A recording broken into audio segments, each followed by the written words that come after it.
Hello, and welcome to Morning Motivation. I'm your host, Dakiana Jackson, small business marketing coach and founder of Inspired Marketing, Inc. As I'm recording this, we're in the midst of the COVID-19 pandemic. People are working from home, if they're fortunate enough to be working at all. Kids are home from school, turning many of us parents into teachers for the first time. And some of the hardest hit are small business owners. In this audio training, I'll share 10 ways you can pivot your business during this pandemic. I'll be talking through both mindset and digital marketing tips. Number 1, stay calm. I know that's probably easier said than done. It's also easy to get stuck in overwhelm, fear, or depression. But breathe. Do your best to stay calm. Now, don't ignore the feelings when they come up. You might be scared, you might be panicky, you might be sad because this pandemic is getting closer and closer. I mean, most of us by now probably know someone who has it, or unfortunately, one of you listeners has it and hopefully is recovering. But when you get those feelings, feel them and then release them. A couple tools that can help you with this are meditation and journaling. With the meditation, it doesn't have to be complicated. It could be as simple as setting your timer for 5 minutes and just closing your eyes, clearing your mind as best you can, and letting the time pass. And with journaling, there's a couple ways you can do this. So one is just to keep a regular journal and write out what you're feeling, write out about your day, whatever comes to mind. And the second way is if you really just want to get your emotions out there, you can open up Notepad or something similar on your computer or phone, or even pull out a pen and paper and just write everything, whether you're angry, sad, overwhelmed, whatever, and then delete it if it's on the computer, or throw it away if you wrote it down. The key to that is really just to get the feelings out. It's not necessarily something you want to read later or revisit. So it's fine just to write it, release it, toss it. So again, just stay as calm as you possibly can.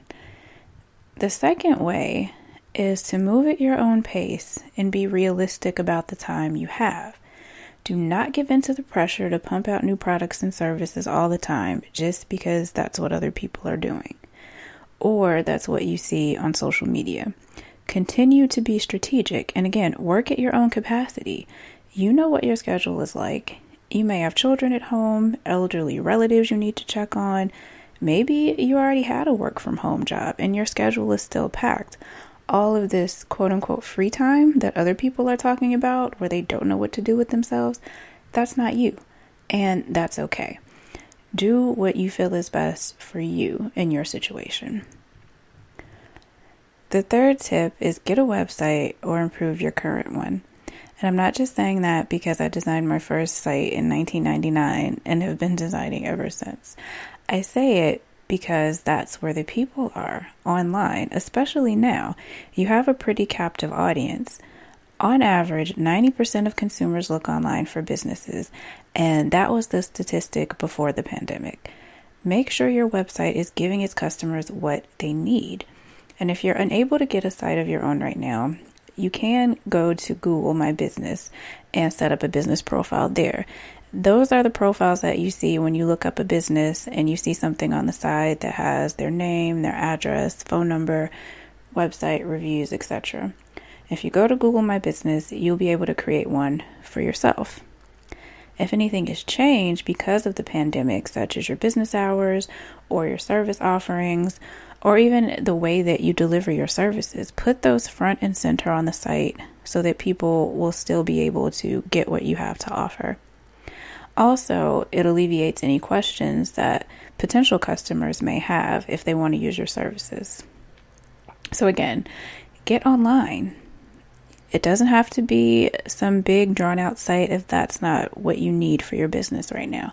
But at least Google My Business, get that business profile, or even just a one-page informational site with what you do and how to get in contact with you. Number 4 is for those who coach. If you typically coach clients in person, or if you do VIP days, those types of things, ask your coaching clients to meet you online instead. You can meet virtually, so there's a couple ways you can do that. A phone meeting, but if you feel that's too impersonal, you can schedule a video session. Zoom works, or Google Hangouts. Both have free, and I'm not sure if Google has a paid offering, but I know Zoom has one if you need longer time. It's free for the first 45 minutes though, which may work for you depending on how long your coaching calls typically are. Skype is also still around as a video option, because I know for some you want that energy, and you can get some of that with the video chat because you can see each other, you can interact kind of like if you were in person. So again, if you coach people, encourage them to meet you online. You don't have to cancel those appointments, just pivot. Change the place that you're meeting. Number 5, and this is more of a personal mindset one, if your schedule allows, take the time to learn something new. And it doesn't have to necessarily be a new business skill. It could just be something that gives you some relief and gives you some downtime. Museums, universities, and online learning hubs are offering free or discounted classes, especially because of what's going on in the world. So take advantage of them. Even if it's not something that you can do right now, if you're mildly interested in it, sign up. At least you'll have access to it for when you are ready to take the class. And again, it doesn't have to be strictly business. Maybe you want to learn to play an instrument or art or something like that. Take the time out to go do it. Number 6, if you're a parent and your school does not have a digital learning component down, create a schedule that works best for you and your family. Give yourself grace. Teaching is probably not your first profession, and that's okay. It's an adjustment to go from dropping your kids off at school or having the bus come pick them up to now they're here. And here being home, which is probably where you are too right now, and just there all the time. You get no real break. Maybe if your climate is a little bit better than others, you can send them outside for a bit of time. Well, in the backyard, maybe the front yard. But for the most part, it's 24/7. And kids aren't necessarily going to be able to sit at the table or their room and be on the computer for 6 to 8 hours a day. Trust me, we're adults and we can't even do that sometimes. So again, just give yourself grace and figure out what style works best for your child and what style works best for you. For us here in Illinois, the schools are closed until April 7th, some until April 20th, and for all we know, it could last till the end of the school year. We definitely don't want our kids to lose out on learning, but we don't want to overwhelm ourselves to the point of frustration where they're upset with us, we're upset with them, and nothing's happening. If your school is not providing resources, check in with some parenting groups online, or even ask some of your teacher friends, or if you have access to your kids' teachers via email or phone, they might have some resources for you. Things like Google Classroom, Khan Academy, and even YouTube. There's a plethora of resources so that you don't have to just be sitting there wondering, okay, kid, what are you going to do today? Take advantage of all of them so that way they get the learning they need and you also get a little bit of peace. Number 7, make your event a virtual one if you can. I know there were a lot of events scheduled between the time the pandemic started and now, and even some in the future that have gotten canceled because we're not sure how long this is going to last. If it's possible, see if you can turn that in-person event into a virtual one. For example, if you were bringing people in for a workshop with speakers, see if those speakers don't mind doing a paid webinar with you or pre-recording their message and then making it available. And if you don't feel comfortable charging, you could also use free tools like hosting a Facebook Live, an Instagram Live, or a YouTube Live. If people are still excited about interacting with you, you can still use that. You can still build on that momentum. Just pivot the way that you're offering the event. If you're unsure a virtual event will work, because maybe your target audience isn't tech savvy, take a poll of those who bought the tickets or who expressed interest in the event and see how many may be open to hosting it virtually instead. If you're taking your event virtual and think that your customers may not believe that it's worth the same ticket price, you may also want to add some value-added services to it. So in addition to hearing the speakers, because they can't necessarily interact with them live, maybe have a Q&A session, a special Q&A, where ticket holders can be more interactive with a certain speaker. Or you can add an ebook or a white paper or a checklist or something that attendees can take away with them so that they feel they got the most out of the event, even though it didn't happen in the way that you originally planned it. The key is to still give the content, to still give whatever the result was that you were expecting to get out of the event without compromising the quality. And even if you were trying to do something like a luncheon where it was just you all being interactive, Zoom might be a good way to host a big group video chat, everyone get on, and you hang out. It doesn't have to be complicated, but you don't have to give up on your event. Number 8, if your business is typically face-to-face, think about ways that you can take it virtual and still add value to your customers. For example, if you're a bartender, you could host virtual bartending lessons where you could mix some drinks on a live video or even pre-record it and upload it for those who may be interested in mixing cocktails at home because they can't get to you. If you're a beautician or hairdresser, a salon owner, do some hair tutorials for women who can't get there. Or if you own a barber shop, maybe cut hair, show guys how they can do it at home, again, until they can get back to you. If you make jewelry or sell jewelry, in addition to just selling it online, you could also do some jewelry making classes. For makeup artists, same thing. You can do makeup tutorials online. Talk about your favorite products. Talk about things that you typically use on clients and where to get them. And this works for virtually any business, even a dog trainer. You could get your own pet and show some obedience training online or some tricks, things that people can do at home for their pets. A chef can do cooking classes or talk about the best utensils and products, pots, pans, etc. to use. And something else that you could think about while you're doing this is if you're able and if what you sell or are talking about has it, become an affiliate. Amazon has an affiliate program, and a bunch of other brands actually specifically have programs where if you recommend their product and someone buys that product through your link, you get a little cut of it. So something else to think about as you're hosting these virtual events and as you're showcasing your talents virtually. And a good example of how to pivot that way is the DJ D-Nice.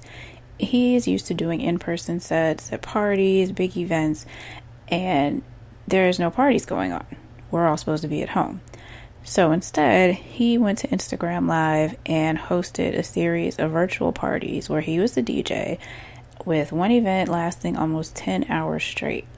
He gained visibility to a whole new set of followers, made a bunch of people happy who attended, and had upwards of 100,000 folks attending at the same time. Famous people on down to everyday people, all partying together. Comments super peaceful. And in these cases, it's not necessarily about selling to your customers. It's about adding value. Now, there may be ways to add a sellable component to it. The affiliate program piece I just spoke about. Maybe if you're a chef, you can create a cookbook that's for sale, or secret makeup tips, white paper or something. You can do that. But the key here too is to not take advantage of people who are going through a hard time. It's how can you add value to them? And then definitely if you're able to sell something that is a real benefit to them, go for it. Number 9, turn your face-to-face offerings into digital products.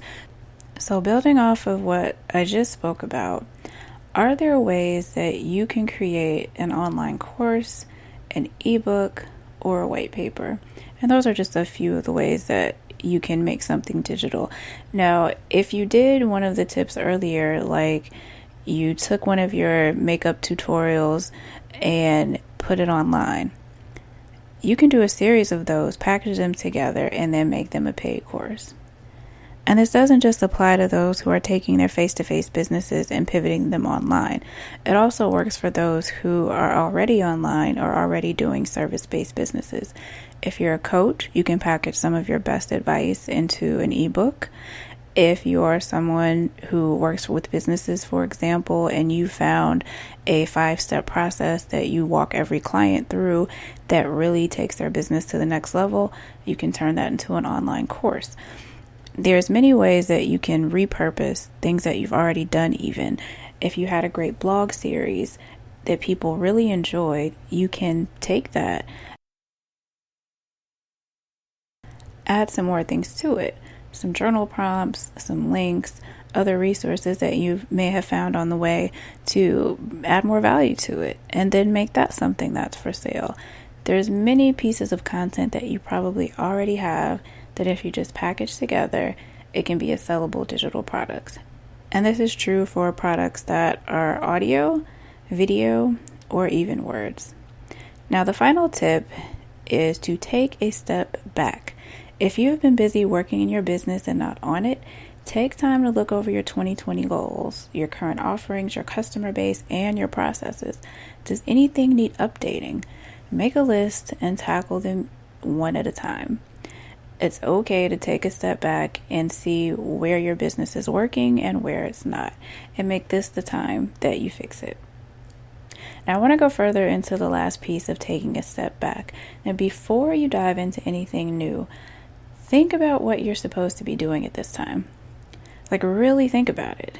It's so easy to get caught up with what you see online, especially because that's where most of us are during this shelter in place.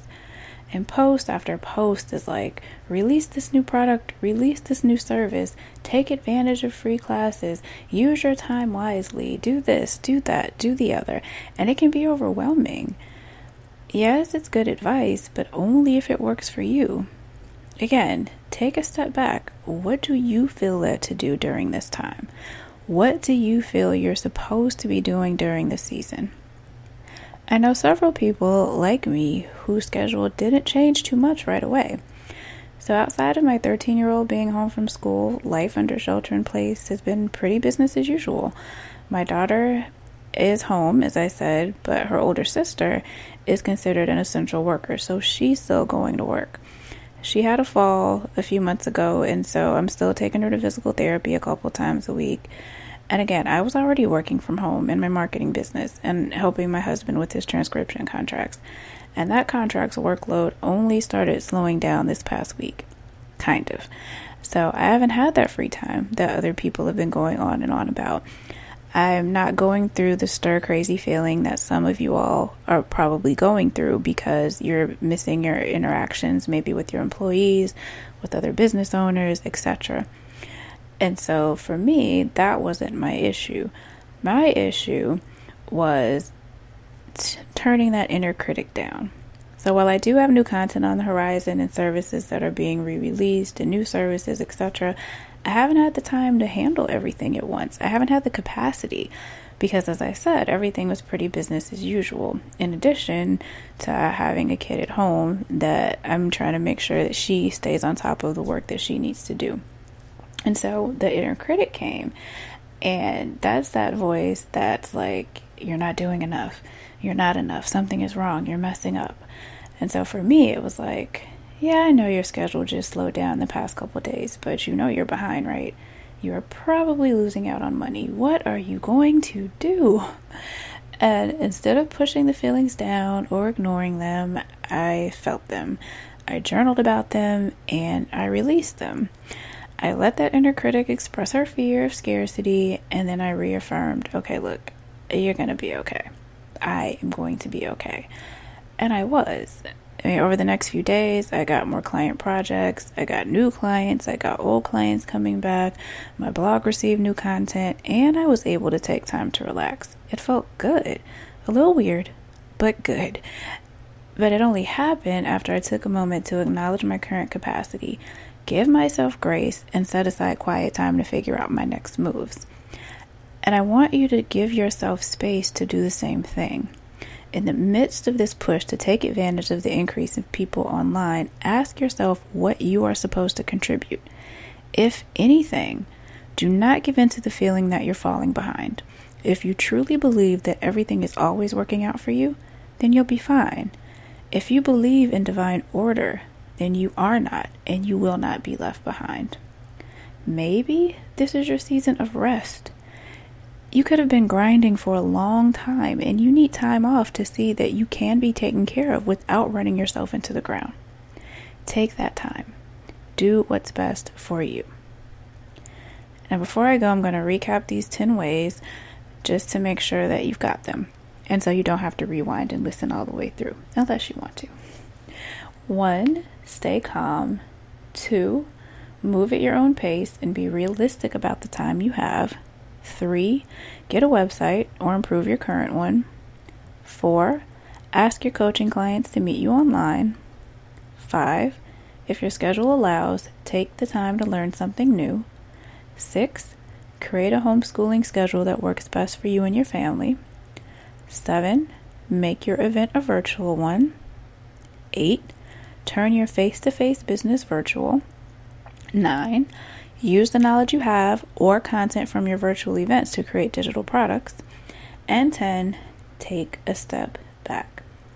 I will be sharing tips and resources related to each of these, more of a deep dive in some of them, so stay tuned for that.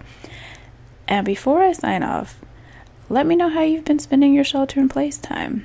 Are you taking a break? Have you been able to work on your business? What help do you need? I'm here. Until next time, be blessed. This has been Dakiana Jackson with your morning motivation. If you need help marketing your business, or even just a little motivation to keep going, contact me at www.inspiredmarketinginc.com. Until next time, have a blessed day.